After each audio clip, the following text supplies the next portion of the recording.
You know that feeling. You really want to get into the skin of a topic, understand it properly, but there's just, well, mountains of information. It can be overwhelming. Exactly. And that's what we try to do here, make sense of it all.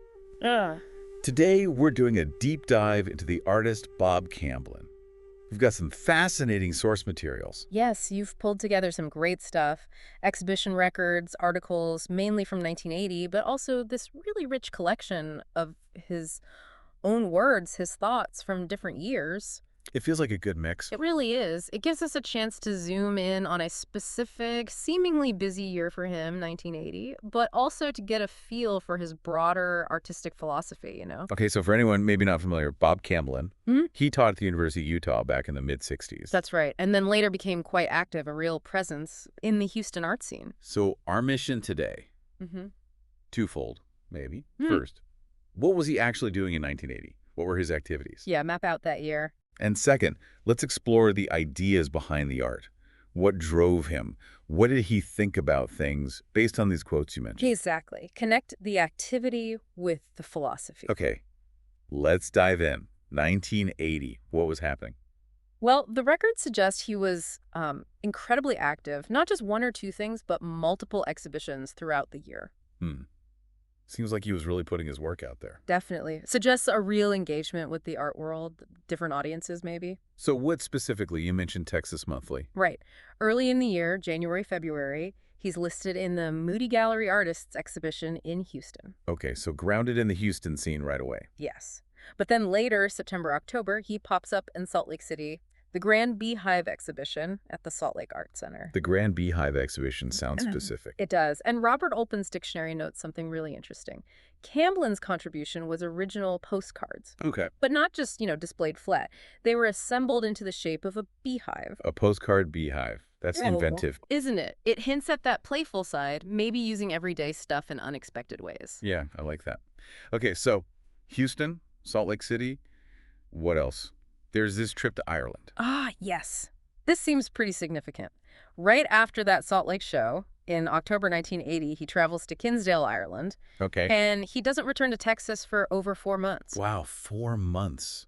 That's a proper chunk of time for an artist to be away, immersed somewhere else. It really is, and it seems productive. There's an art news article that mentions paintings created either during that time or just after he got back. Like what? A Do Yet Boat and Carmelite Monastery. And that second one, Carmelite Monastery, was actually a collaboration. Oh, interesting. With who? Nancy Giordano Echegoyen. And this points to another thread in 1980. Collaboration. Exactly. The records show they actually started a collaborative series in 1980 called Touching Palms. Touching palms. Yeah, it seems most of that series came later, but one painting from it was definitely planned for a 1986 show. So it suggests this ongoing creative partnership started around this time. Makes you wonder how working with someone else feeds back into your own solo work, doesn't it? Absolutely. That dynamic is always fascinating. So we've got Houston, Salt Lake, Ireland, collaboration. Quite a mix already. But there was more exhibition-wise in 1980. Oh, yes. Several others, though they're undated within the year, they show his reach, really. Like what? There was contemporary drawings and watercolors. That was a traveling show. Oh, where'd he go? At Rochester, Akron, Indianapolis. So getting his work seen in different parts of the country, different regional scenes. That's significant exposure. It is. Then, keeping the Texas connection, inside Texas borders, down in Corpus Christi, Okay. and also recent works by artists of the Southwest. This one was in Houston, but interestingly, it was shown at Gensler and Associates Architects. In the Transco Tower lobby, the notes say. Right, so that suggests his work was maybe being seen in more corporate or architectural type spaces too, a different kind of audience, potentially. Yeah, definitely. It really does build a picture of an artist who's actively navigating different parts of the art world, doesn't it? Not just sticking to one gallery. Precisely. And then there's one more really intriguing 1980 project, the Scrapbook. Ah, yes. Tell us about that. It sounds unique. It does. He worked with Penny Serling at a place called Little Egypt Enterprises. Okay. And together, they created 12 dry point postcards. There's that postcard theme again, which formed the inside of this 6-page artwork, the Scrapbook. Dry point. That's a printmaking technique, right? Scratching into the plate. Exactly. Gives it a very direct, sometimes sort of bird line quality. And the description of the cover sounds quite special too. A lithograph, handwritten title, and an acetate overlay. Almost like a personal journal or Well, a scrapbook. yeah, it has that intimate feel, doesn't it? And Yeah. again, using that postcard format, but in a totally different way from the Beehive. So just in 1980, we're seeing group shows, solo work, traveling exhibitions, collaborations, that long trip to Ireland sparking new work, and these quite complex multi-part pieces like the scrapbook. It's a packed year. Clearly shows someone deeply immersed in making and sharing their art. Absolutely.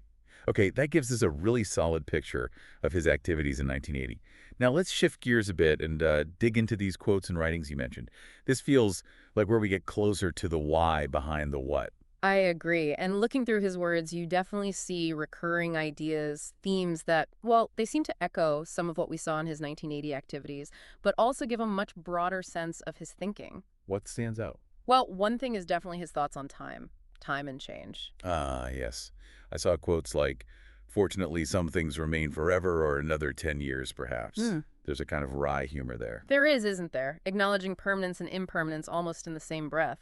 And that bit about the cottonwood trees. Oh, the dense cluster of new branches, now with them gone. Look. Yeah. It's so visual, so immediate. A real reflection on loss, change, seeing things differently after something disappears. Do you think that awareness, that sense of things being transient, might have influenced his art materials? Like the postcards, maybe. That's a really interesting thought. Postcards are inherently kind of ephemeral, aren't they? Meant to capture a moment, be sent, maybe kept, maybe not. It could tie into that sense of fleeting time. Another thing that really jumped out at me was this connection he makes between science and magic. Oh, definitely, that quote. Look into the atom, you get what you need. Look into magic, and you get what you need. Philosophy and art are in both. It suggests he didn't see them as opposites, but as, like, parallel ways of knowing. Exactly, both sources of essential insight.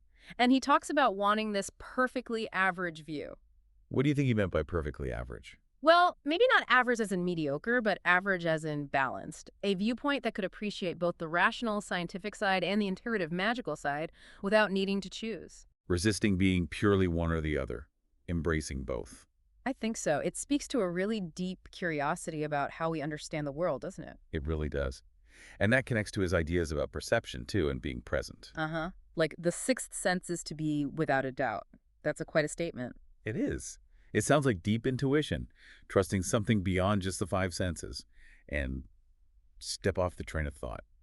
Yeah, that's almost like a meditative instruction, isn't it? Get out of the constant mental noise, just be, perceive directly. How do you think that idea, being without a doubt, might have played into how he actually made art? Did it mean trusting his gut more?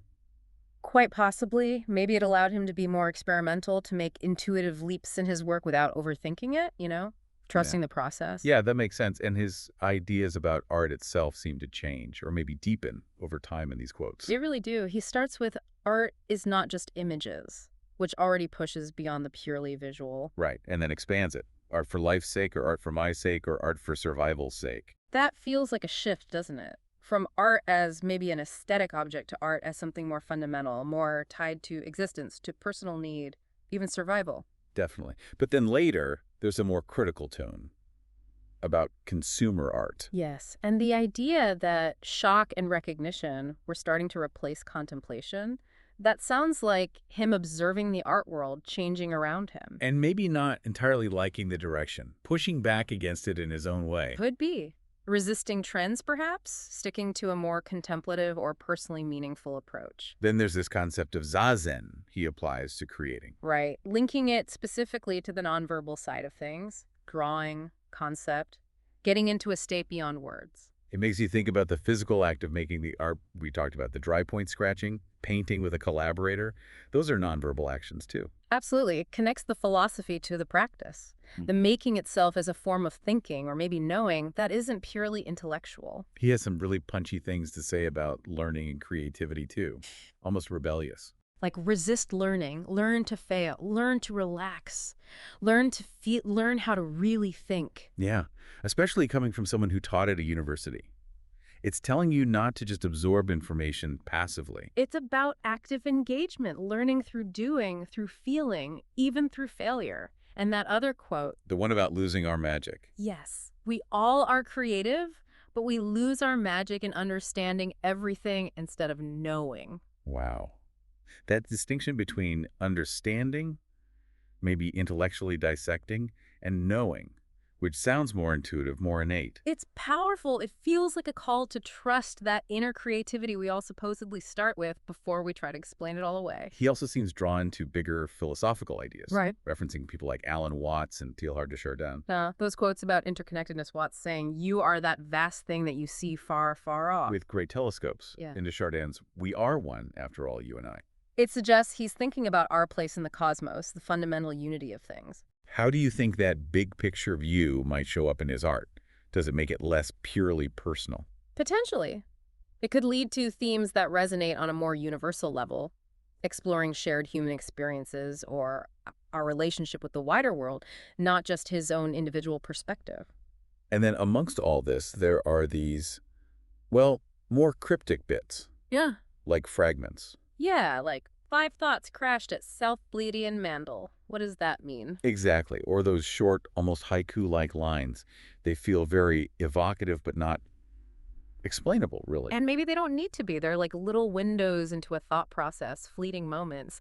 It reminds us that not everything an artist thinks or feels gets neatly packaged. True. There's ambiguity there. And he also reflects on communication itself, doesn't he? Yes, that line. If you argue or if you agree, you may learn, but you do not communicate. That really makes you stop and think. What is real communication then, if it's not just argument or agreement? Maybe it's something deeper, a different kind of connection or understanding. And that analogy he uses. A hologram. Yeah, the hologram arguing. It brilliantly captures the idea of limited perspectives, how one viewpoint can never see the whole picture. It's like he's advocating for seeing things from multiple angles, being open. It feels like it. A lesson in intellectual humility, maybe. Recognizing the limits of your own view. So when you put all these quotes together, Yeah. wow, it's quite a range. From very hands-on artistic concerns to these really broad philosophical musings. It really is. It gives you a sense of a mind that was constantly working, questioning, connecting ideas across different domains, a very multifaceted picture. Yeah, absolutely.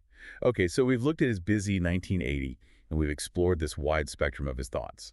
If we try to wrap this up, what are the main takeaways from this deep dive? Well, I think first, it's clear that 1980 was a really dynamic year for Camblin. He wasn't just hidden away in a studio. He was actively exhibiting, traveling, collaborating, trying different things. Yeah, really engaged with the art world on multiple fronts. Local, national, even international with the Ireland trip. Exactly. And second, pairing that activity with his writings shows us someone who thought incredibly deeply about what he was doing and why. Right. The quotes aren't just random thoughts. They touch on core issues: perception, time, creativity, the nature of art itself. They provide the sort of philosophical grounding for the artistic practice. Precisely. You see this really interesting interplay between the outward action and the inner reflection. It makes you appreciate how an artist's life and their ideas are constantly feeding each other. It really does. It brings us back to that desire he expressed to truly see and understand things, which maybe is what all deep dives are about, in a way. That's a nice connection. It makes you think about your own explorations, the things you try to understand deeply, what guides that, what's that internal drive. Well, he might have called it a mystic switch that pushes you to seek insight. What fuels your own curiosity? That's a really great question to ponder. What drives our own need to know?